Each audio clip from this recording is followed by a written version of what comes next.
Hey guys, welcome back to my YouTube channel. It's me again, Bon Sitoy of GoRealty.ph.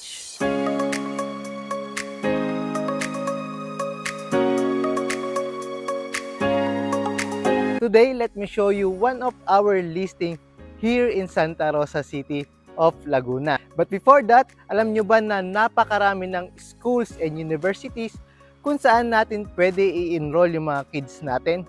Tulad ng UST, University of Santo Tomas, Miriam College, De La Salle University, AUP, and also University of the East. No? Mag-i-start na sila ng construction dito sa Eton City. Bakit ko nga ba naising ito? As a parents like you guys, number one priority pa rin natin yung ating kids education. So guys, hindi ko na to papatagalin. Welcome to Laguna Bel Air 4. Kung nakikita niyo yung house behind me, that is our new listing and it is a 121 square meter lot area and 150 square meter floor area approximately. So tara, silipin na natin to.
So guys, any question, clarification, or schedule for viewing, please contact me here and we are more than happy to assist you.